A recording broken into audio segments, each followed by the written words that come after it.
All right, we are live. Hello, everyone. Welcome to Working Towards Black.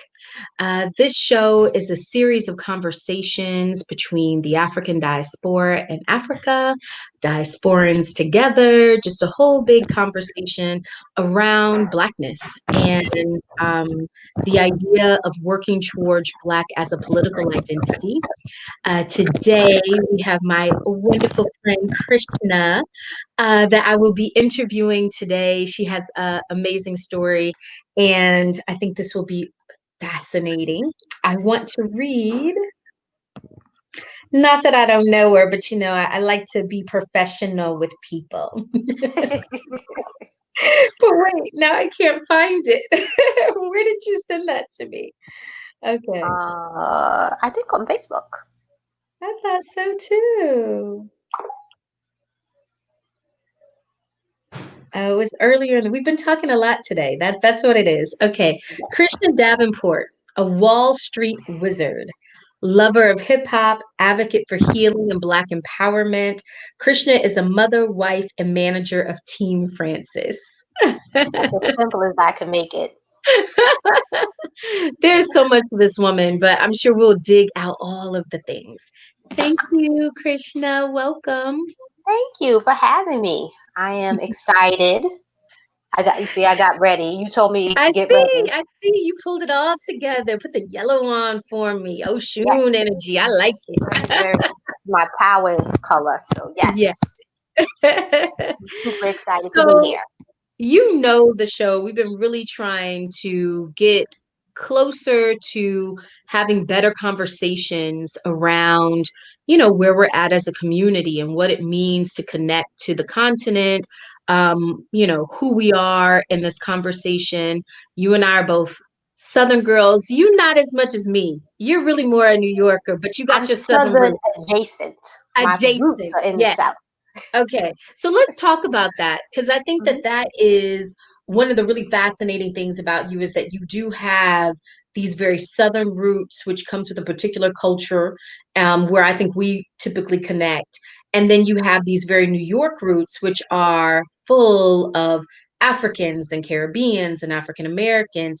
Tell me how it was, what it was it like for you growing up in a Southern household in the North? So it was like growing up in the South, but in the North, right? My mother instilled in us a lot of the values. I mean, I grew up with my grandmother and my mother, so it was multi generational.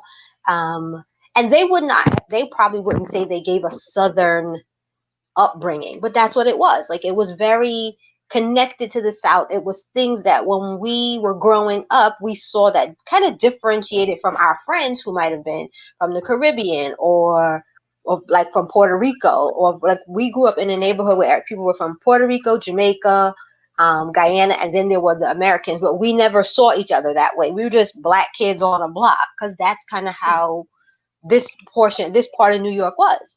Now other places in Brooklyn, they may have seen differently, but where I grew up, that's what it was. We knew we were Southern, but the only thing we knew different was that our friends had accents. That was pretty much the distinction.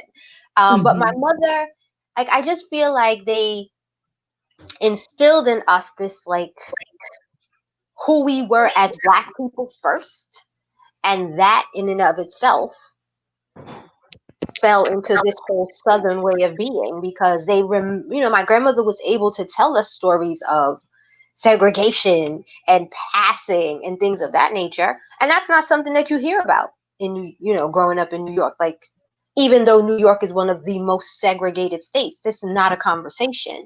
So I Mhm. think with our family, with my mother and my grandmother especially, the the thought process was just to make you as aware of your blackness, and all the other things kind of fall into place. And so Mm. so that's what you all get. I'm fully aware of all of my heritage from both sides of my family, but what you hear from me is the need to understand why people don't understand Pan-Africanism, because that's what I was taught my whole life. Mm. Even now, that's interesting. So when you say you were taught Pan-Africanism, because I'm Southern, I definitely was raised with Southern values. Uh-huh. Don't think that I was taught Pan-Africanism. I think it was definitely an idea of, I'll never forget my grandmama when I was going to Africa for the first time. She was like, "But baby, you don't know those people. Why are you going all the way over there? I don't feel like in Texas, but Texas we got a whole nother thing going on because Texas only really believes in Texas. So, I Well, yeah, mean, I know. I had this whatever conversation else with is going on in the friends. world really doesn't. My friends who are from Texas are like, Texas isn't the South. Texas is Texas. And I'm like, Texas is a Tex country in and of I'm like, itself. that's not how this works. Like, Texas is here. But I don't even argue That's what you anymore. say. I So mean, I who are you think, to determine that? I because I'm mean, from New York, and in New who York, says we we're a know united how state? that works, right? There's no state greater than the great apple that does. That does. Not even the big apple, the great one.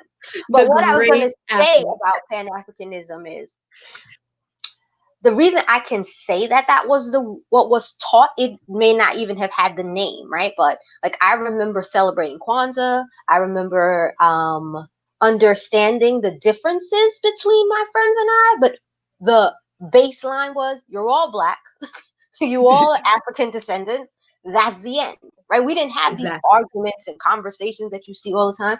People flew different flags because we went to the parade and everybody had a different flag, but it wasn't judgment. It wasn't that. That I feel like came a lot later.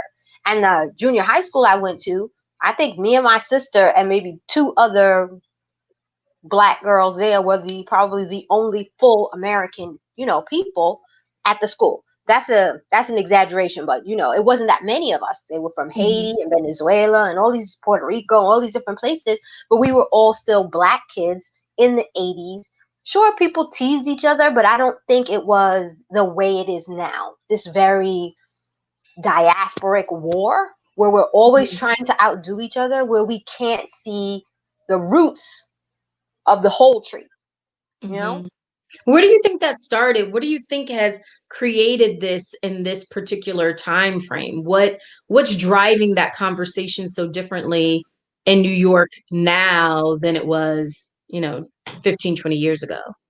Well, I think it's something within the younger generation, right? When I like all my friends who are of my generation, my age, even my husband, right?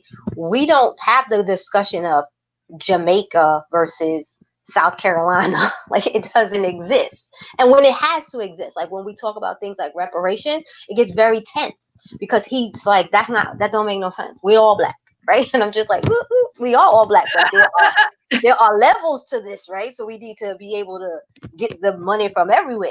So Mhm. it's just things I don't know. It's something in the younger generation, and I noticed it more as I got more involved in social media because I don't have these conversations with my friends. My friends don't indulge in the war. We don't understand it. We understand that there are things that are authentic to the 54 countries in Africa, but we also understand that we have a connection to those parts and we are respectful of it.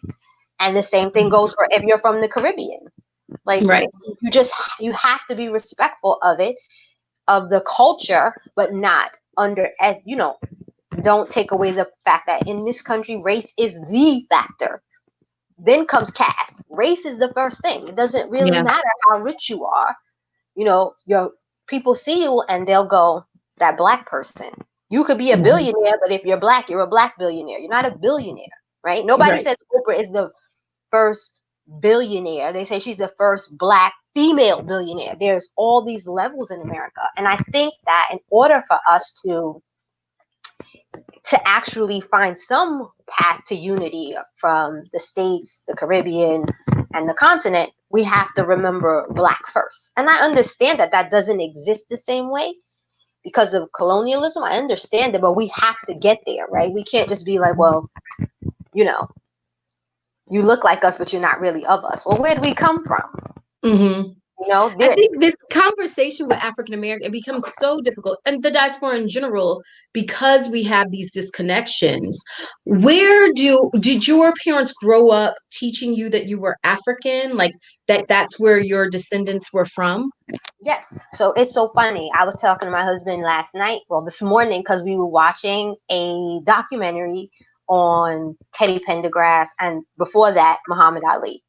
And the term they kept using, and they were showing these old clips. The old clips, and all the old clips, it was Afro American, Afro American, Afro American. That's what I grew up knowing. I didn't know, I mean, I knew black, but we were Afro Americans. Until then, we were black, but then we were African Americans. But my whole childhood, I knew of my descendancy from Africa, and not, and that was the root of where we began. And then my mother obviously put in the part about enslavement and all the things that led up to us being able to be free and in New York, right? So we were taught this all the time. People laugh at me because I always say, like, my mother was like, homework has to be done because at 8 o'clock, Eyes on the Prize is coming on.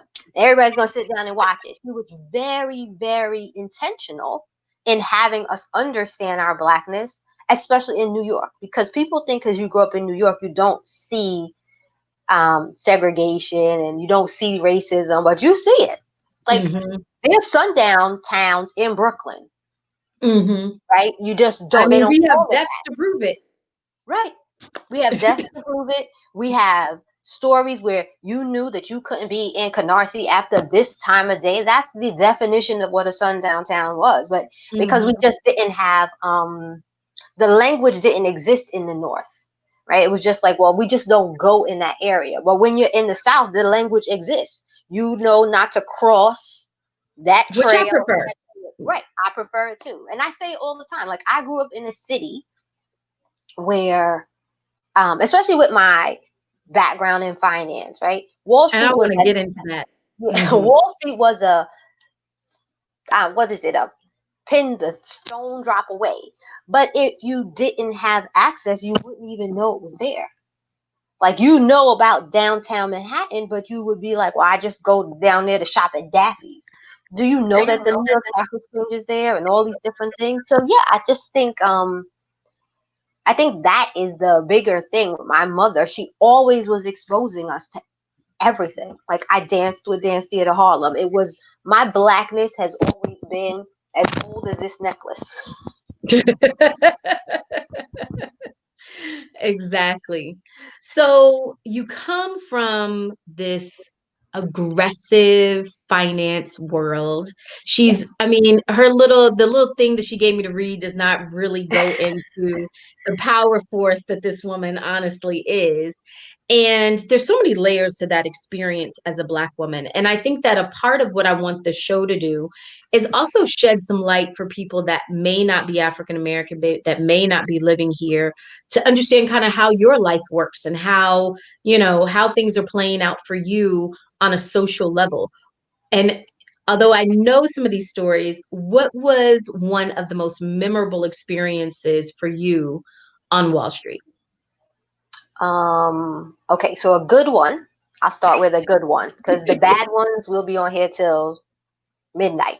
But a good one was, so when I decided I should start here. I was originally an engineering major, and I took a couple of classes and I was like, no, thank you. I read a book and I was like, you know what? Economics is my thing. Like, I got this. I could do this. So I became an economics major.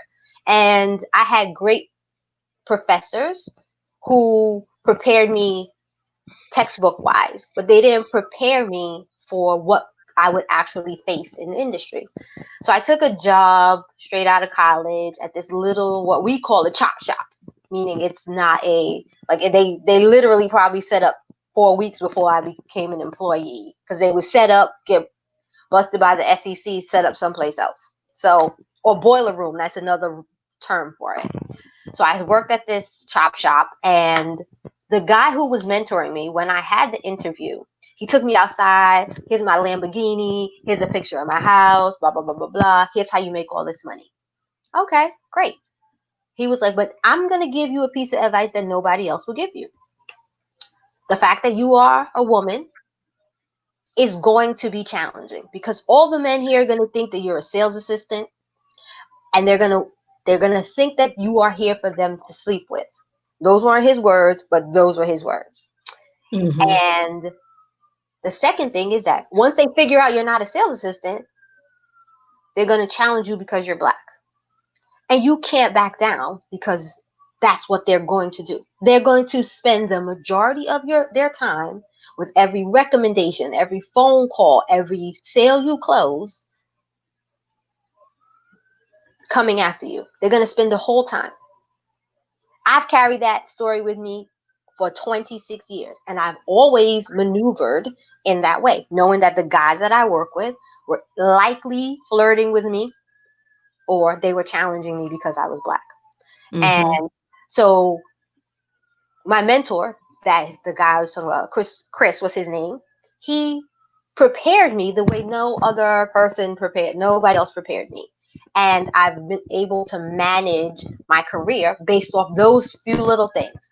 And he would tell me regularly, if you don't like it, the sales process is very hard. You're calling people you don't know when you're on a trading desk like that. And it will break you. And he was just not there to see me be broken. When they closed the firm, like the SEC broke in the doors, closed the firm, he kept in touch with me no matter where I was and always reminded me that I didn't have to be like the white guys. Now, he's a white guy from Long Island, Mm-hmm. but he never stopped pouring that into me. You have to fight harder. You have to fight harder. And it's allowed me to be on the New York Stock Exchange floor, working for Morgan Stanley, all of these different spaces that I've existed in. What it started with a book, and it started with this one guy telling me the truth, because that's the thing. People don't tell you the truth. They just tell you you're going to get in the industry, you're going to make a lot of money. Mm-hmm. I've Mm-hmm. had white women challenge me, white men challenge me, white men and women challenge me at the same time, undermine my authority. It's a consistent thing. And so for the people watching, I was a director at my firm. So it was like there was only one level higher than where I was when I left. So that tells you that right there. Mm-hmm. Now, a bad story. There's so many, but there's one that's, I remember working with this woman, and for some reason, she was very jealous. I worked for her while I was getting my license, so it didn't make sense for her to be jealous. But she was very jealous, and I can see that now. But at 20 something, I was hot headed, Brooklyn girl. I was ready to fight all the time. And she said to me one day, we were at lunch. It was me, the only black um, sales trader, and two other black women who were a sales assistant and the president's executive assistant. We all went to lunch with her and some other of the women that we worked with. And we were having this conversation, and she said, I love the way black women, their bodies look. And we immediately just kind of tuned her out. She was like, because white women, they're built like cats, long and sleek. And black women, they're built like horses, strong. Put your arm out so people can see what I'm talking about. And I was like, so yeah, I'm gonna go. And I looked at my friend Robin, and she was like, no, we need to go like right now because I'm 2 seconds. And I was like, let's just go. Let's just go. And it's that kind of what they see as just like a story. She used to tell things all Mm-hmm. the time. Krishna, I know what it's like to grow up poor. What kind of story is this that you have conversation you're having with me? You don't know my life, and your assumption What makes you think even that I was poor? right, your assumption is I'm poor because I'm black. Like, Mm-hmm. I grew up on Long Island, and my family was Catholic, and we used to fry fish every Friday. And I was like, I'm not the Catholic, nor did I grow up on Long Island. I don't understand how this relates to me. Like, it was a bad situation. And when I left, because I quit, I took my Series 7 and I missed it by 1 point. I had to take it again.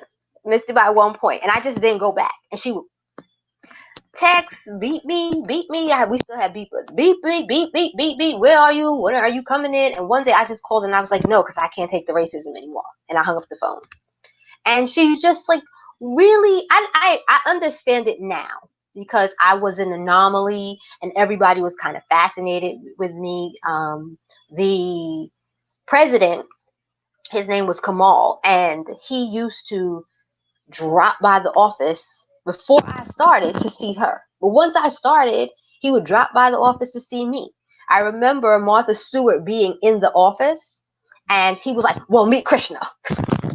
And she felt left Mm-hmm. out. And it was just, but it never made sense to me then because I was like, I literally work for you. Like, you signed my check. So Mm-hmm. what's wrong with you? But yeah, I mean, I think that's just black women navigate in different industries, different spaces. They'll all have that same story. It may not be a Right. Mary or a Chris Castaldo, but there's somebody in your life who poured into you and someone who tried to rip all of that out of you. And finance is the epitome of that. Like, So when we're talking about liberation, because mhm. this is a hot topic right now with, Beyonce and Black is King, and we're definitely gonna get into that because I can't wait to hear your opinions on this. But where does this conversation of capital Mhm. and resources fit into the discussion of liberation? Well, I mean, I think so. I know there are a lot of people who don't believe in capitalistic societies, which I'm one, right? I exist in a world that is based in capitalism, but I also don't think that this version of capitalism is something we take with us in the space of liberation. You have to have finances, you have to have the ability to trade commerce, and in particular, trade within the stock market and things like that. But it doesn't have to be this way. So I don't know if you or your viewers know, a company recently just launched their own black exchange where black people will be able to trade these companies. That's an amazing thing. And that's a space to get us liberated, right? It's not keeping us within the confines of what white people say is okay. To join the New York Stock Exchange is not like you just walk in and fill out an application. You can have all the criteria and still be denied. But this black exchange allows us to not have to jump through all the loops the way it was. So I Mm-hmm. think in order for us to find liberation, we have to have all kinds of people. I am adamant about this, but you have to have the difference between America and our liberation is you have to have people who actually study these things, right? You have to have economists like friends of mine. You have to have people who have traded and understand how that moves, understanding the next big thing, because the next big thing is the thing that sets you free. Like, I am not a fan of cryptocurrency, not at all. But we're moving to a cashless society. So what do we do? How do we do this? I'm not the expert on that. We have to have somebody who is. Like, I've told you and I've told everybody, try and buy some gold. Some silver looks nice right now. There's a reason that I'm telling you that because that's my expertise. Mm-hmm. What I think the problem with all of that is everybody wants to be an expert, right? I am not, and I'm okay with saying it, I'm not an expert on travel. I have a travel question. Tanisha, what do I do? Right? Right. I am not a medical doctor. I call my friend, Tamina. Hey, Tamina, I got this bump. What does that look like? We have to get comfortable with there'll be tons of chefs in the kitchen, but we all have a station and we Yeah. respect that and we move that way. And a lot of what I'm seeing is that we don't do that, you Well, we know? have this weird, like, anti-intellectual push Yes. that has been forming, the undercurrents of it, I think, was when we were growing up in the 80s, and like the kind of this push away from, that somehow being academic or somehow being smart was acting white. And I think that this may have a lot to do with integration and Yes. just this idea of like trying to figure out what integration looks like. Like, we're really the first real integrated society, Mhm. integrated generation. Yeah. And it's My dangerous. Yeah, it's been interesting to observe just what our lives are like post Mhm. integration and how we start to understand, I think, just like, where we fit into this whole situation. I would argue that we don't, but that's another We don't. story.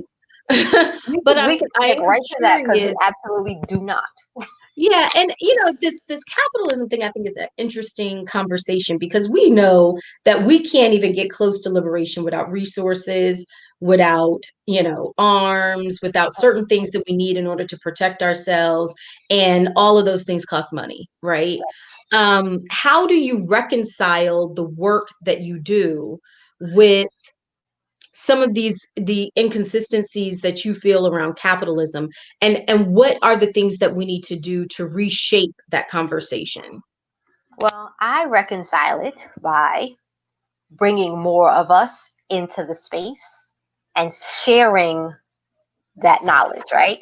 Because if I am the elder in this particular case and I bring in all these 22-year-olds who I have the ability to mold, and not in the way that I may have been molded. And I had to break out of a lot of that mentality in order to get here. But to give them an idea of why you're here. You're not just here to make a lot of money. That's a perk. It's what you do with that money. It's what you do with your influence. It's what you do once you leave these doors, right? A job is a job. You use that money to fuel whatever it is your passion is, but you don't have to become a full part of the system. And because I'm a child, a kid of the 90s, like not a kid, I was a full adult in the 90s, but as an adult in the 90s, that mentality wasn't the one that was driven, right? It was all about cash, money, hoes, blah, blah, blah, right? And Hmm. you just were, and that's all you did. That's what you wanted. You wanted cash, you wanted money, and you didn't want to be a hoe. Like that was your whole existence, right?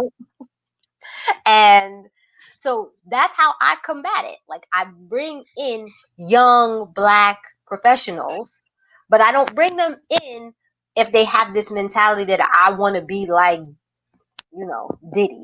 Like if you want to be like Diddy, I can't help you. I can't give you the tools to get free in an industry that would rather not see you here. Hmm. Right? So that's one of the ways I combat it. I think I also combat it by just my overall existence. Most people don't know what I do, and I like it that way. You know, Yes, like I I know. lots of people. Well, you and my sister have been telling me monetize your professional blah blah blah, and I'm just like whatever. I don't like because when people find out what I do, then they got 1,000 questions. Make me a millionaire tomorrow, and that's not what I want for us, right? I want you to be prepared for what's coming. If you're staying Hmm. in the States, I want you to be prepared for what's coming. So I'm gonna give you the information. I'm not gonna charge you. I'm just gonna give it to you. Like you see, I give free stock advice all the time. I could be telling people this and charging them, but I don't do that because there's enough financial planners out there to do that kind of work for me. So that's how I combat that. Now, how we get away from this idea of capitalism, I'm not sure because I think we have so many barriers before we even get to that part. But we have Hmm. what I think it was one day on Facebook I said if the path to liberation is not covered in capitalism as you know it, right? Because capitalism doesn't have to exist in this man eat man world. We can Right. all and it doesn't have to be socialism either, right? It doesn't have to be full blown socialism, but it has to be a respectful way of seeing each other. Like, yes, I may make $1 million in a month, but what do my taxes look like so that I know that this person, that person is able and can continue? Segregation, we had that, right? Our capitalism looked different when we were segregated. Integration destroyed that because then you're keeping up with what white people are doing and forgetting what your grounding is. Our grounding as a community is that, like, I was talking about this on Carrie's show the other night.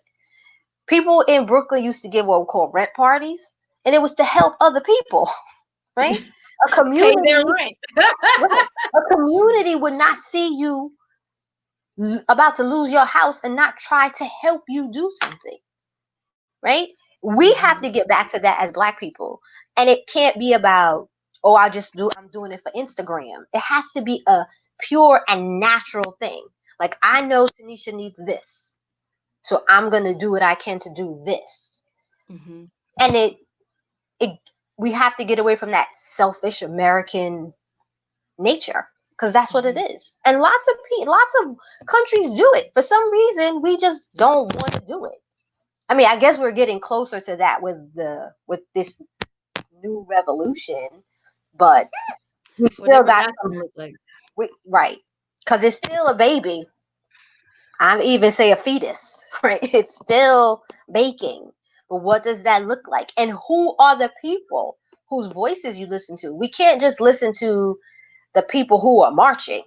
You don't There's want to listen more to to this Ti? than that. Ti is not for you. No, his t-shirts are too tight and his other shirts are too tight.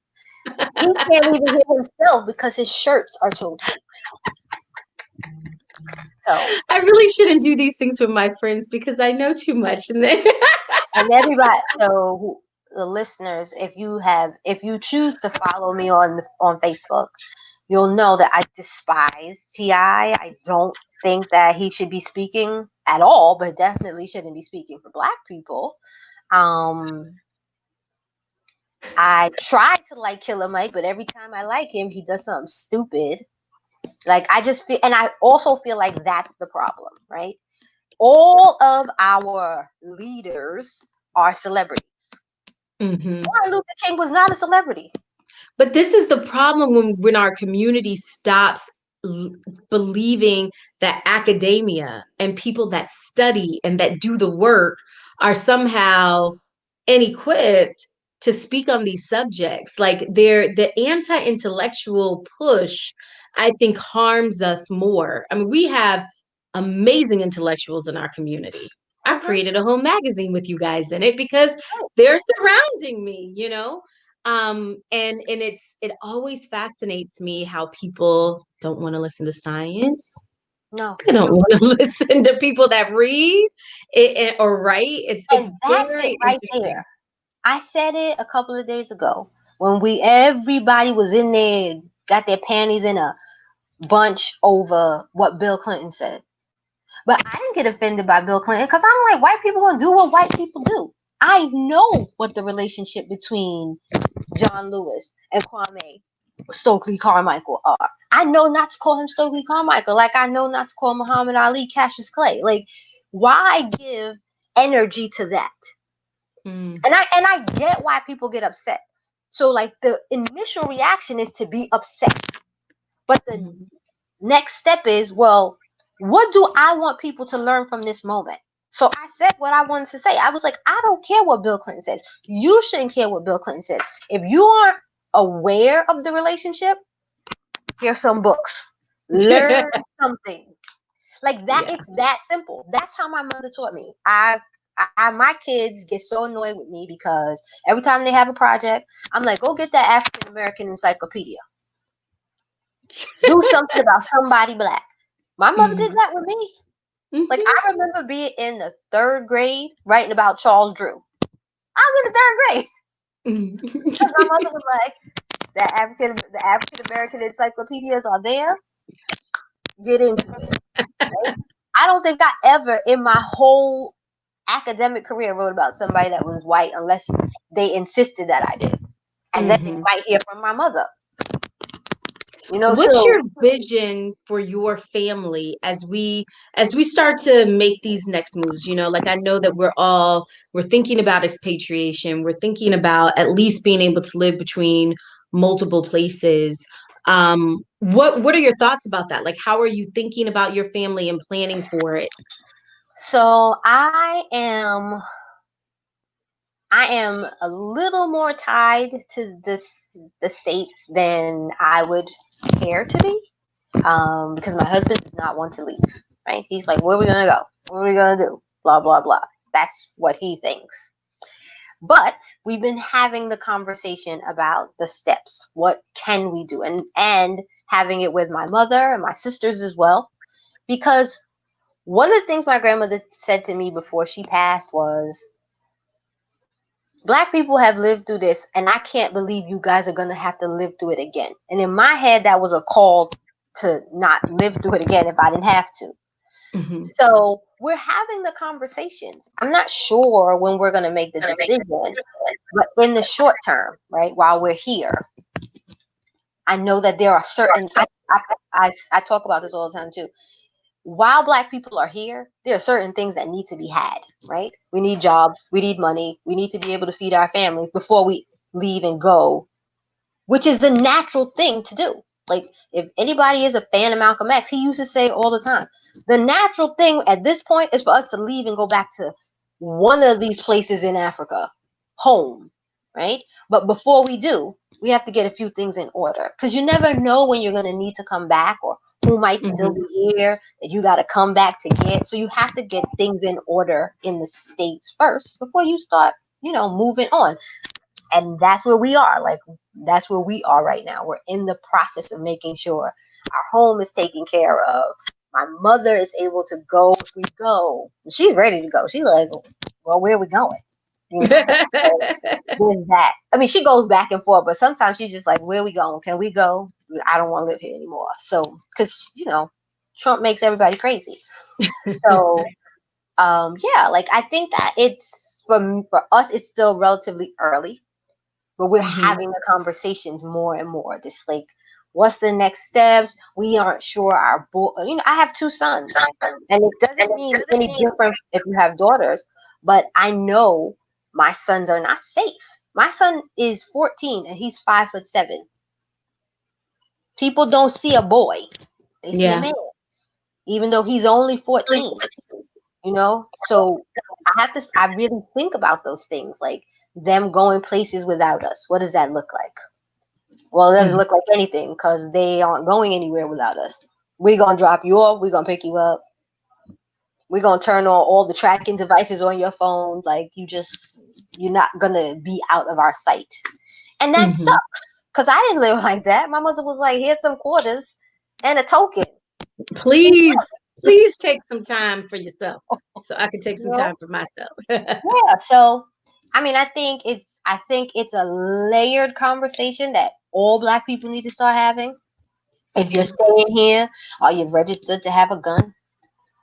This is a part of staying here. Are you ready to protect your family? If you're staying here, are you hell bent on going anyplace else?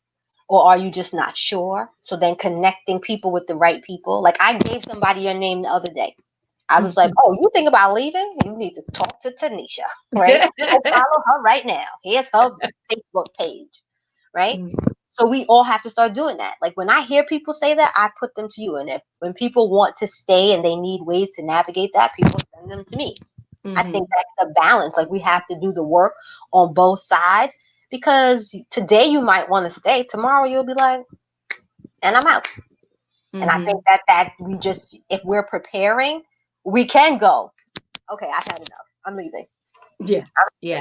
leaving, And again, that starts with What the were some academic of the what were some of the like what were some of these steps? Like what got you to this place where you're like, yeah, I could figure out how to leave? Like what were the things that led up to it? I know for me it was for whatever reason Trayvon Martin just took me out and I went to Anguilla. What was it for you? it was Mike Brown. I was in Connecticut on a beach, my family, and I lost my cell phone. And I was frantic, like frantic. Oh my God, my work phone, blah blah blah blah blah. I was frantic. We were on a charter bus, and we got on the charter bus to come back to Brooklyn. And I happened to log into my iPad and see what happened with Mike Brown, and all the other superficial stuff just melted away. And I started thinking then, like, I was like, okay, so how am I gonna work in this place that will kill my sons? Corey was probably about, maybe he was like 1.5, 2, almost 2 years old. Mm-hmm. And I was like, okay, can't do this. So I used to be on Twitter quite heavy, tweeting, so what's happening, blah, blah, blah. And a friend of mine was like, well, there are all of these marches and actions starting to happen. And I was like, well, tell me when there's one in Brooklyn. And she was like, you could do the one in Brooklyn. And I was like, girl, stop. And she was like, well, then she just put out this tweet. I was doing the one in Brooklyn. So I was able to then do this whole march. And because I am the pessimist that I am, I was like, it's gonna be me and my 10 friends. That's gonna be it. Because all my friends registered, that's gonna be it. And then it turned out to be over 200 people in this Wow. teeny tiny park in Brooklyn. And I didn't feel alone. And that was the starting point. I started not that I wasn't fully aware. I'm a black woman in America. I'm fully aware of what's happening. But I really started diving into divesting from this country at that moment. And Mm-hmm. then fast forward to when we got the Trayvon Martin verdict, and they weren't going to do anything. And I remember sitting on the edge of my bed with Corey, who was little, crying, just holding him and crying. He was so little, he didn't know what was going on. Crying and crying and crying, and looking out the window. And we have like three younger. They're adults now, but they were teenagers sitting on the edge of the street, and they just were like they looked so hopeless. And that started it for me. I was like, we can't stay here. How do we stay here? And I remember saying it to my mother. How do I raise my sons in this country? How? Mm-hmm. And it only got worse and worse. And every time I turned around, there was a new um, hashtag, another one. And then you started to see the women, and then it was just more and more. And the more they happen, the more I start thinking about how we get out of here. And on top of that, the political situation that we're in right now is highly disturbing to me. It's not that we haven't had racist presidents before, even in my lifetime. All the Bushes were racist, Bill Clinton, all of them, right? Mm-hmm. Whatever. But this feels like when my mother used to make me watch Eyes on the Prize. And I don't want to live through that. I don't want Mm-hmm. to live through it. So that's kind of where it started for me. Mm-hmm. So when you dream of what the best life looks like for your sons, what does that look like? Like, can I've been trying to challenge people to imagine because we talk a lot about what we don't like and what Mhm. frustrates us. But what I find is that people have a very hard time imagining what else it could look like. For you, what does that next space look like? I mean, for them, it looks like the ability to walk into any store, wherever, whether it's on the continent, in the Caribbean, in the United States, whatever, and not be a target. For my boys, it looks like I can see the fear in their eyes when we watch the news, right? I want them to be able to watch the news and not be afraid. So that's what it looks like for me, especially with us just not ready to take the step to actually leave right now. It looks like freedom here. I don't know how we get that. I mean, I think my boys have a pretty amazing life, and it is pretty decently arranged where they aren't afraid to exist because they're still young, right? One is 7 and one is 14. They're always with us. But my 14-year-old is hyper aware because he was a junior scholar with the Schomburg, and they are pushing that message like black, black, black, black, black. But it just looks like not having to consistently be like the reason this is happening is because we're black. There's a hurricane because we're black. Everything is because we're black, because we're black, because we're black. Like, I want them to be okay and understand that black is powerful. Black Mhm. is Yeah. just to take without going all into black is king, but there's a part of that song, that second song, where she says, "Freedom is your birthright." It was written like it was written in the footnote. I don't want their freedom to be a footnote. I want them to be free.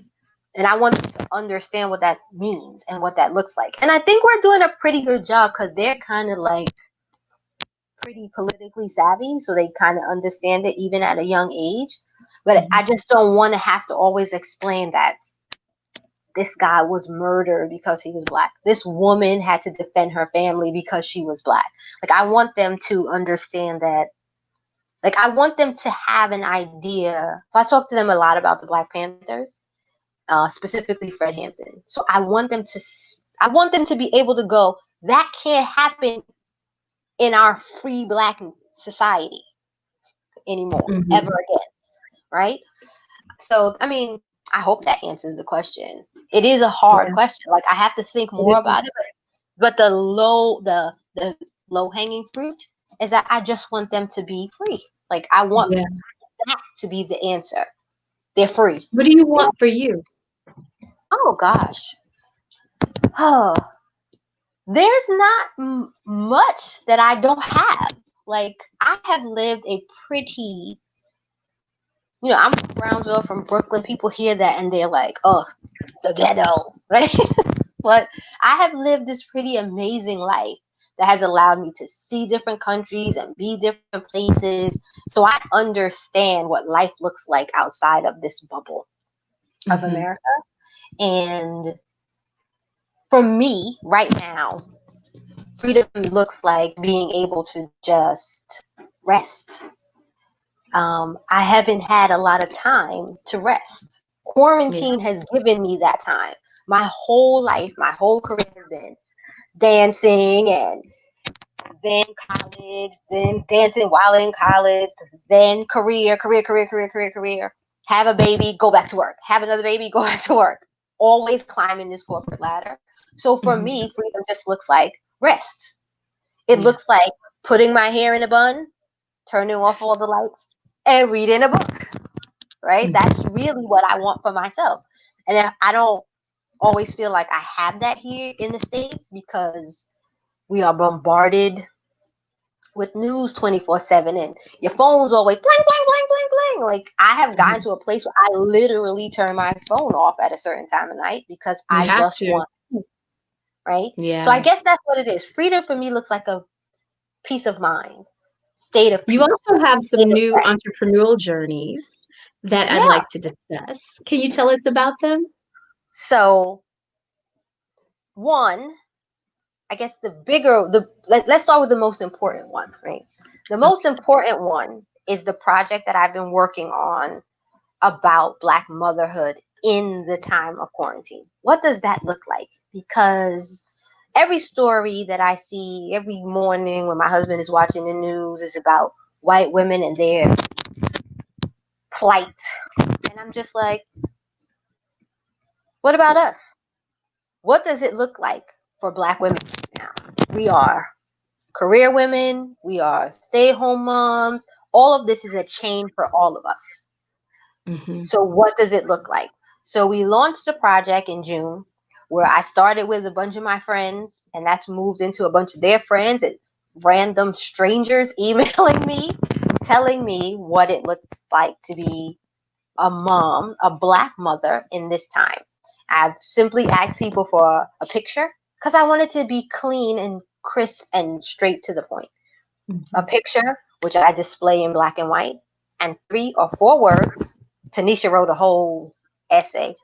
Three I or don't four know words. how to do these 3-word things. This is why I don't tweet. I don't even know how to tweet. Too small Well, of characters.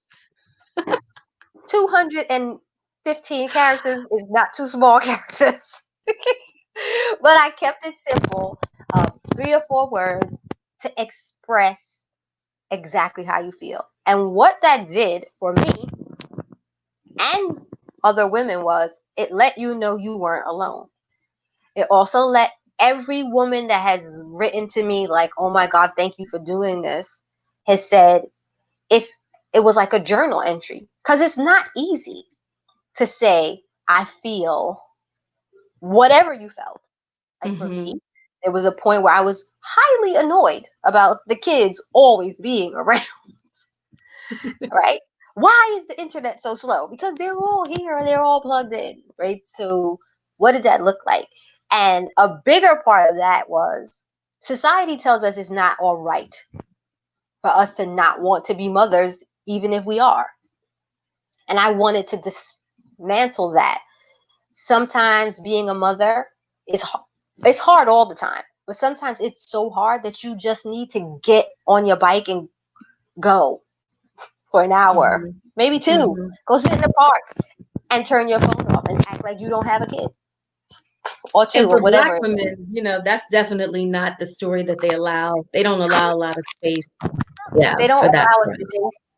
They don't allow us the space. They also don't allow us to be human, right? Because Black women aren't looked at as human. And I wanted to humanize the women that I know and essentially the women that I didn't know. I wanted to give a face to it. Yes, here some women submitted pictures with their kids, and that's okay. As long as they were the center and these words expressed what you felt. And I could tell when it wasn't that. And I wrote back to some women and was like, that you're not being honest with me. Like, I need you to be honest, right? Don't tell me it's fulfilling, all these, you know, catch words, because that's not Mhm. reality. Mhm. So that to me is the most important project because it, you know I love my people and I love Black women, and I just want us to be seen for the powerhouses that we always are. I don't know a Black woman, there's not a Black woman in my life who's not a powerhouse, and I know some crazy ass women, but they all have a strength, and I wanted to put that on display for the world. um and then the other, and that's at, I forgot, social media. That is at Baobab Wellness. We have a blog, we have Instagram and Facebook, and you can follow us, Baobab Wellness, everywhere. On Twitter, we actually tweet. And any moms who are interested in being in the project, I'm going to actually put up the the form today, later on today, so that you can sign up for it. So that's the most important project. The second project is my spirits company, which literally started out of necessity when I was a stay-at-home mom with my boys. I didn't want to buy drinks from the store anymore. It's like, I don't want to do that. It's too much sugar. So I'm going to start making everything. Yes, I am that mother. I make everything. I make everything from scratch. It's ridiculous.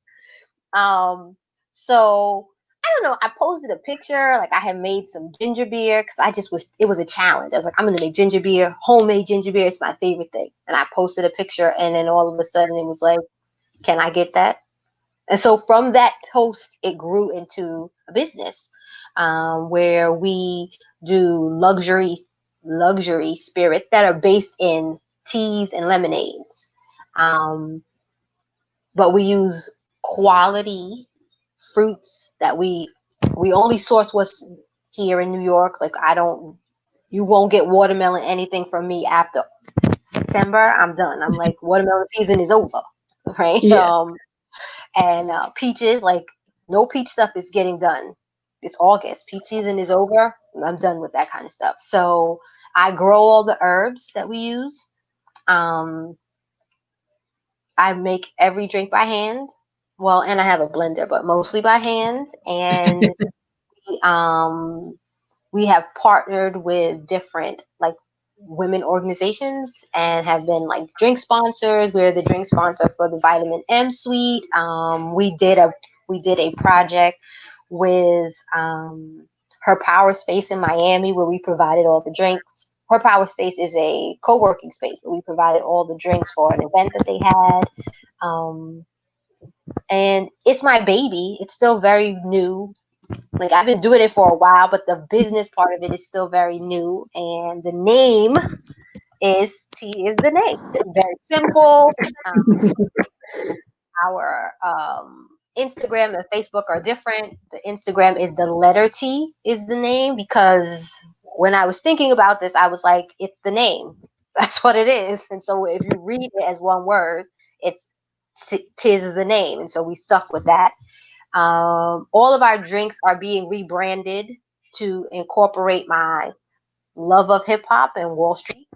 So all the names will change, but it's like a fresh new infant, and I love it. I love Aw, it. I'm proud of you. So I always end every show with the same question to people. Okay. What is blackness to you? So that's a perfect question for this whole like black is king situation, right? So black to me has always been royal. Black to me has always been a step ahead, above the curve, and excellent, but not in the sense of this bad black excellence, right? It's not that. It's just to look at who we are as a people on the continent, on the on this continent and African continent, in the Caribbean, and see all the things that we have been able to overcome and not become a bitter people, a selfish people, a mean people. To me, that's the kind of excellence I look at. And while I think we need to get angrier, I don't think that we are the kind of people who can be changed where we become the oppressor. That's not who we are. Um, for me, it's not like I grew up with Essence magazine and Ebony. That was the kind of beauty I knew. So that's the kind of beauty I expect from black people, right? Not not this manufactured blah blah blah. When I think about beauty, I think about us in the purest form of beauty. Like we wake up and it's just like, damn, fly. Trust in my eye, still fly. T-shirt rip, fly. Like that's what I think about when I think about blackness and black people. And then I think about blackness as a strength, right? There's strength in this melanin. What you do with it is the challenge, right? But there's strength in it. Every morning you wake up and you have a world to fight, and that doesn't go away no matter where you are. But you have this world that is against you. What you do with that strength? You know, for me, it's raising two boys to understand their role as men, not downplaying or hurting women for fun and kicks. There's no seed sowing around here. You could date, but you're not going to treat women like shit, or you're going to have to deal with me. You don't have to deal with her. You're going to deal with me, right? That kind of thing. It's being in love with my partner. Like people don't understand what real black love looks like. It's not boisterous. It's not all that stuff. Like I love my husband. Y'all hear the jokes about him or me telling the jokes about him all the time. But we're just a fun couple. We love each other. We get on each other's nerves, but we love each other. That is a part of blackness for me. That love, that unabashed. I will fight you for my wife kind of love. I have that, and I'm so thankful for it. I'd fight for him too, but he's bigger, and I'm 5'3", so ain't no real need for me to fight. But, I yeah, feel and like you're 5'1". I feel like you're 5'1" like me. I do. Tanisha, I'm like Mm, this much taller than I you, feel like and I you had are. on sneakers when we met. I had on sneakers, and I was like, "Hello, little person." I got a big personality. So that's what short people. Girl, thank you so much for this conversation. You're I welcome. appreciate you and I'm proud of you. I'm excited to see what comes. And I'm getting your room ready on the continent because I know you're coming. So it's good. And I have to come for a wedding, so I might just stay. You never know. And It's not my wedding, by the way.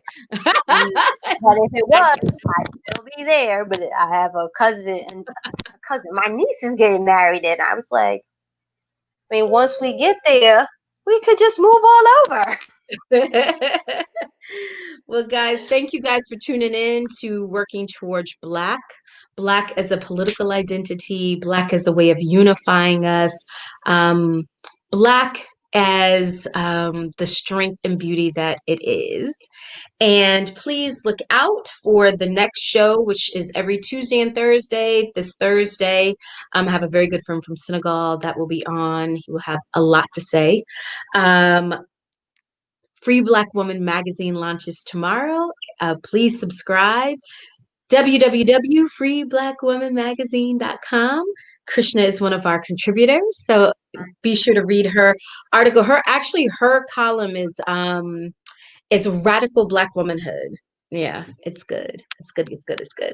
And yeah, so thank you everyone. Have a wonderful Tuesday. And anyone that is within this hurricane, is it a hurricane or tornado? Whatever it It's is, be safe. Be safe. All right, guys. Thank you. bye bye.